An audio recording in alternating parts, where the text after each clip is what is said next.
Oh, it's that time again. Let's give some love to Bionicle's favourite cousin, Hero Factory. We're going back to the start and we're taking a look at your pal, Jimi Stringer. He is a dope set with some really sensational details all throughout. Today, I want to share with you why I love this set, and we're going to take a look at all the pieces that come in this set, and I'll showcase how you can use every single one of them when you're building your own custom LEGO creations. And you better believe we're going to be taking a look at a mind-blowing revamp of Jimi Stringer. Ooh, how exciting! Let's dive on in. So there's one detail on this toy that I love so much, and that's the sound motif that's consistent across kind of every section of this guy. Obviously, he's got his signature blaster arm. You can see the edge of it here is made up of this large speaker. There's even this little antenna down the bottom that does give the feeling of radio waves or sound waves, that kind of stuff. But I really like this section here. The design looks a little bit like waveform audio. That's a very clever way of illustrating sound-based weaponry. I like it. Stringer also has a variety of speakers embedded into his torso. And I'm a big fan of this. It's subtly integrated in such a way that you might not even notice it's there. But once you do notice it, it looks mighty fine. And even the mask itself. At the very top, if you look carefully, you'll notice one more speaker. And actually, even the mouth area and then a couple sections of the head. There's an interesting texture here that does kind of give off very similar vibes to these speakers. That's nice, instead of spamming more and more speakers, you just add in a texture that gives off a very similar energy. That's smart. Very smart. Honestly, man, props to the element designer who made these pieces. They injected such a nice amount of individuality into this torso design, and to all of Stringer for that matter. The choice to add this little stuff in makes him feel so memorable and makes him stand out from the rest of the heroes. Especially because, a lot of these 1.0 designs can feel a little bit too similar sometimes. This is a great way to spice things up and make things feel different. Make him feel more like an individual. It's so good. And something else that's so good is this mask. As a kid, I always saw these two sections down here as an additional set of eyes. Which is kind of a strange move, isn't it? You wouldn't expect to see 4 eyes on a good guy character. That's the kind of thing you would expect to see from like a spider or, some kind of monster. Or a villain. Not on a hero. Now, I'm not saying this because I dislike how this looks. I actually think it's sick. Great choice to do this. But I think there's a fair argument to say that perhaps this isn't another set of eyes. It could just be some sort of exposed sections of the mask. Like Stormer, for example. His mask has some exposed sections along the mouth. Maybe this is meant to be something similar. But, I don't know, the exposed stuff on Stormer's mask, it very much looks like a mouth. This doesn't really look like that. Especially because I always thought the mouth was localized down here at the very bottom of the mask. I didn't think it really went that far up. Yeah, I don't really know what this is meant to represent. What are your thoughts on this? Do you think this is something else? Do you think he has 4 eyes? Look, whatever this is, it still looks dope. Who cares what it is specifically? Things looking cool is really all that matters, hey? And something else that's cool is Stringer's orange and black color scheme. This eventually changes to blue and black in some later sets, but orange and black looks sensational. You gotta love a hero that looks this fashionable when they're fighting villains.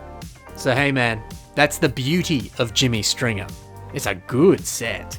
Yeah, sure, it's a shame that he doesn't have any elbow or knee articulation, but he looks pretty great. But what if this toy could be revamped? What if you could build him better?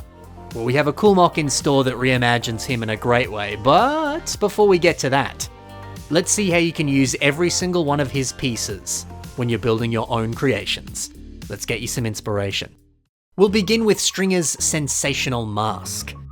Ibuki has a mock that uses 2 of them down here on the legs. And yeah, the natural curve of this piece, it perfectly finishes off the leg in a very satisfying and organic way. It's good stuff. But what about Stringer's leg pieces? How could you use those? Well, Logan W uses the blue version of this piece for Crash Bandicoot's legs. I like this. Because, when you think about it, the art style of certain cartoon characters, or even some video game characters like this is, those character designs can often have very, thin limbs or body parts. They can have more wacky designs.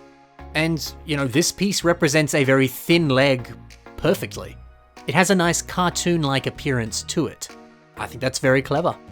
Now, let's get to that great torso piece that we were talking about before.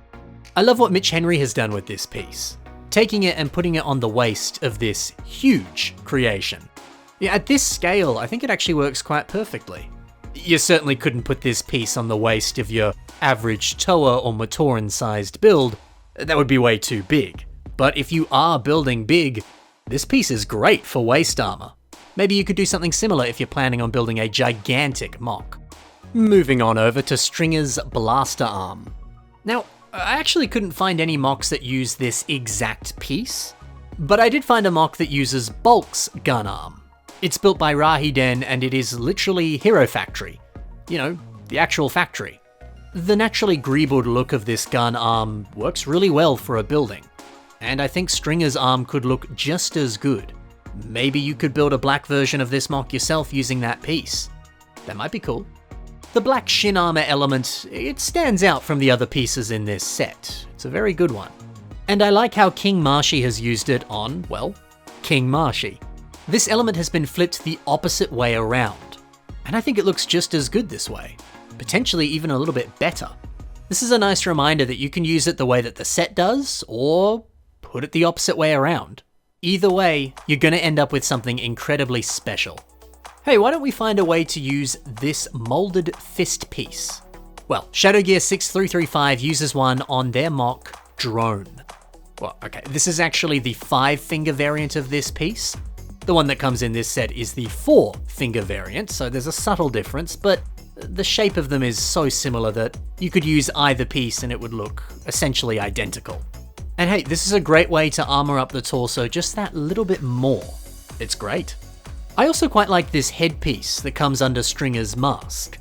Perhaps you could do what Gord Builds has done and get a bunch of them and turn them into this fiery ponytail coming out of this character's head. That's pretty sick, isn't it? The set also comes with a few of these hand socket elements. And perhaps you could do what Dodki has done on this little helper.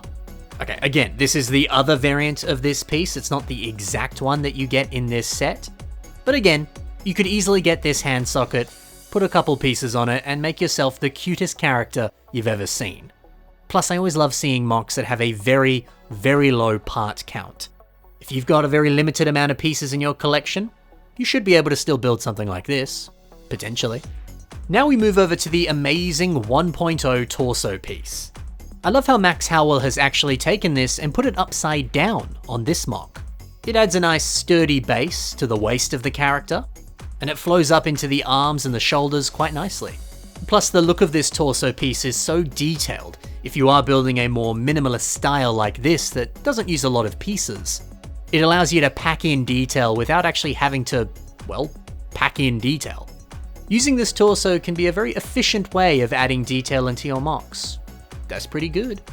We also have an old-fashioned trans-orange hero core. Very nice. The zipper, they have a silver version of this piece, and they've placed it on the waist. I mean, this works very nicely. If you're looking for some waist armor, look no further than this piece. And finally, we have these great feet pieces.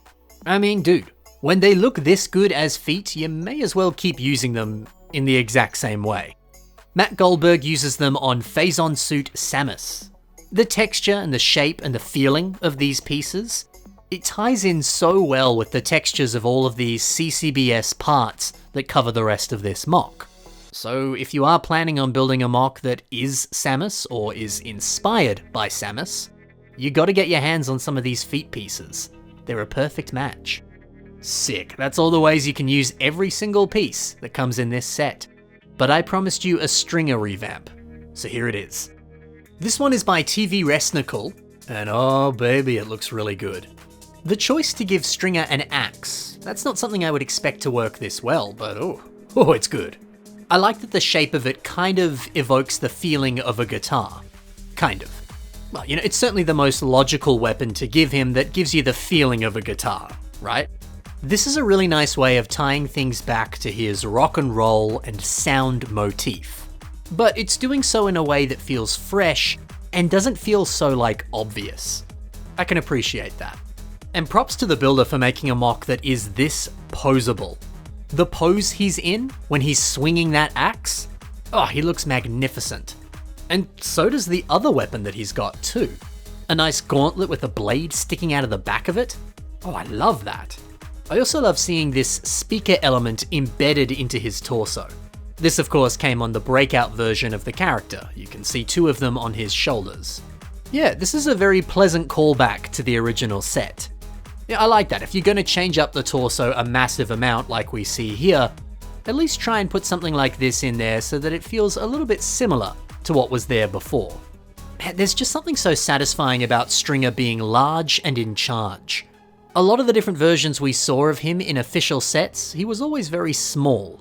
But there's something about this larger size that is the perfect match for the character. It just feels right. This is so sick.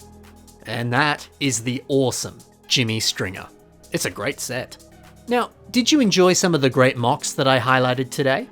Like the delightful creation by Ibuki that we're seeing here. If you like stuff like this, well, you should check the links below. And you can see even more from each of these builders. The links you find there will take you to their social media. Go and check it out. Thanks a ton for watching, guys. Happy building, and bye for now.